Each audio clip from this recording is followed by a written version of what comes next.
Ciao Raga! Musta Raga? Welcome sa inyong lahat. I am Chad and I will be your guide. Raga, mayroon akong info na i-share sa iyo. Importante ang info na are, pero purtropo ay binabaliwala lang ng iba. Samantalang, ito ay mayroong malaking epekto sa dokumento natin din sa Italia. Kaya maigi na alam mo ito. Dapat na aware ka tungkol sa bagay na ito. Poy, i-share ko rin sa iyo Raga at ipapakita ko sa iyo kung bakit hindi na kailangan pa na mag-provide ng NBI clearance para doon sa ibang mga residente ng cittadinanza italiana. Alamin natin ang detalye Raga, doon po ng sigla, partiamo!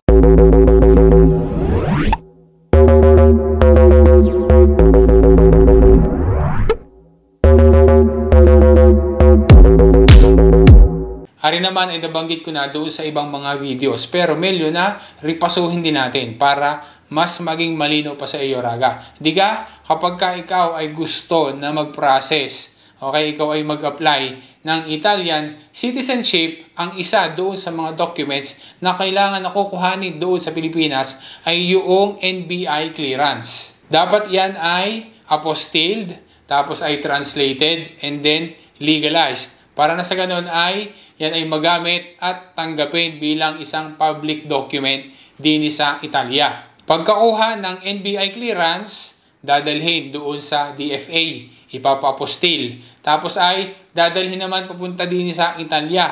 Ang sunod na gagawin ay ipapatranslate naman tapos ay legalize. That way, kapag nagawa na yan, yung NBI clearance na yan ay pwede nang gamitin para sa pag-apply ng cittadinanza italiana. Pero mayroong mga aplikante ng Italian citizenship na hindi na nila kailangan pa na mag-provide ng NBI clearance. Sino sila?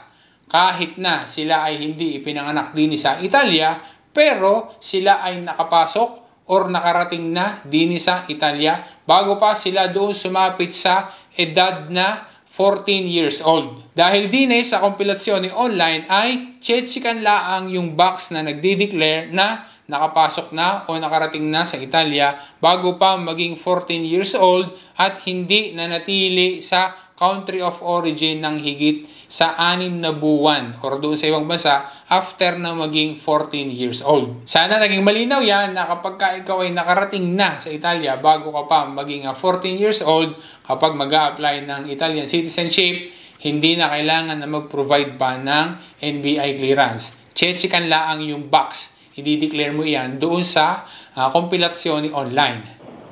Ciao Raga! Musta Raga? I am Chad and I will be your guide.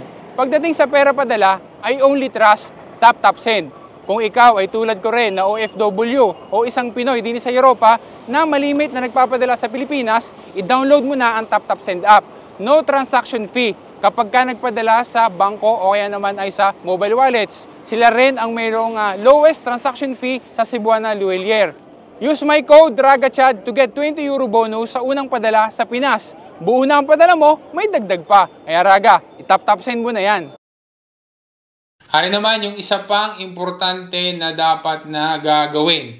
Pero hindi naman nagagawa ng iba. Kahit na yan ay importante pa. Kasi nga, yung iba ay hindi alam na dapat yan ay gagawin. As in, wala silang idea tungkol sa bagay na iyan. Kaya nga Raga, pakisuyo ko sa iyo na kapag napanood mo are at naunawaan mo ay sana ma-share mo rin sa iba para maging sila ay maging aware din. Ma-share mo sana ang video ng are. Para sa ganoon, pare-parehas tayo na magiging aware sa bagay na ito, magawa natin yan at hindi tayo magsisi sa bandang huli. Narinig mo na yung tinatawag na Rinnovo Dichiarazione di Mora Abituale per Persone Extra UE. Ulitin lang natin ha. Narinig mo na yung tinatawag na Rinnovo Dichiarazione di Mora Abituale para doon sa mga non-EU citizens din sa Italia. So kasama tayong mga Pinoys na estranyero din sa Italia na iyan ay dapat nagagawin. Okay, importante na yan ay gagawin.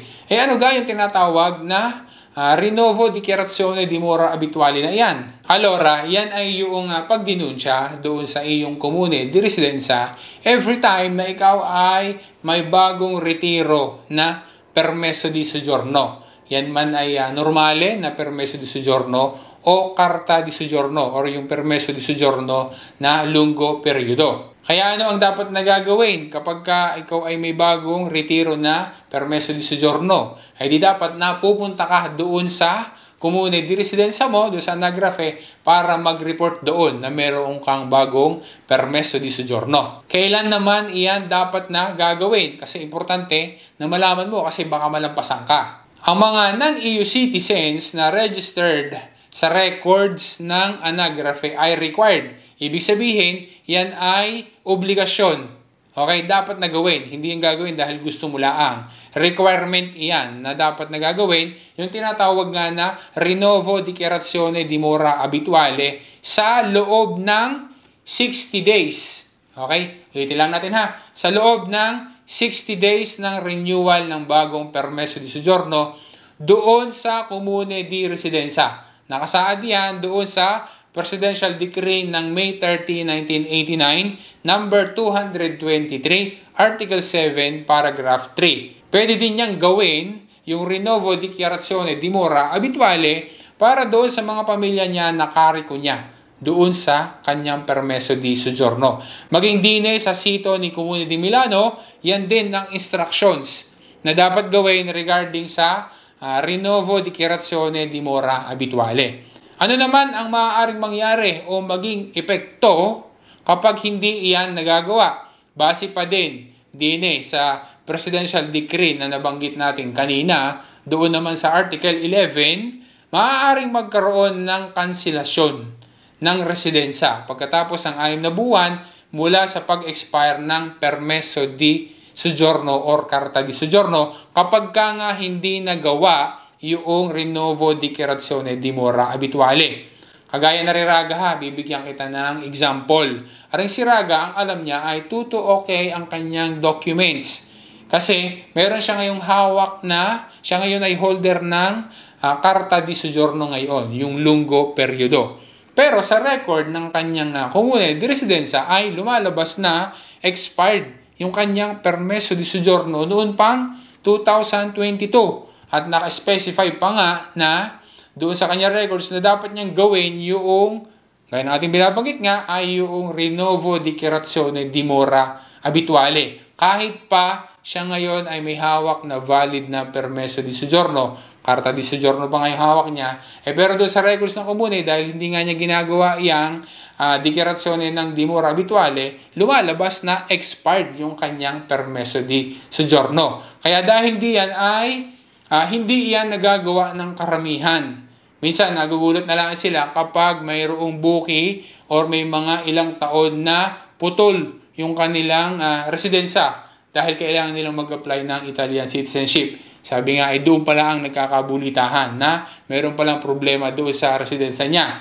Kaya nga, kapag sila ay nag-check ng kanilang historiko ng residensa, ay di mayroong problema dahil mayroong kulang. Kaya nga Raga, at dahil nalaman mo ngayon ang tungkol sa bagay na iyan, at yan ay importante na dapat ay nagagawa natin, sana ay ma-share mo din sa iba. Kasi may mga advantages din kapag lagi mo iyang ginagawa. Iyang Rinnovo Dichiarazione di Mora Abituale. Bukod doon sa pagiging updated ng iyong records doon sa iyong Comune di Residenza, isa din niyang dahilan kung bakit kusa na lang ang dumarating sa iyong residensa yung iyong bagong tessera sanitaria kapag ikaw ay nagdenunsya doon na meron kang bagong retiro na Permesso di Soggiorno. Kapag updated din ang residensa, may karapatan ka sa healthcare services din sa Italia. Meron din kang karapatan para sa pagpapasok ng iyong anak doon sa mga public schools. Pati na din yung pagkakaroon ng driver's license, yung Italian driver's license, factor din ang pagkakaroon ng residensya sa Italia. Raga, umaasa ako na naging malino sa iyo at nakatulong sa iyo ang info na content ng vlog na are. Sana ay ma-share mo rin sa iba. Ulitin lang natin. At sana ikaw ay makapag-follow din o kaya naman ay subscribe kay Chad Will Guide para lagi ka rin magiging updated at malaman mo yung mga importanteng dapat na gagawin natin din sa Italia. Maraming salamat sa suporta mo. Salamat sa patuloy na pagtitiwala mo. Once again, this is Chad and always remember, Chad Will Guide. At si Raga, alla prossima!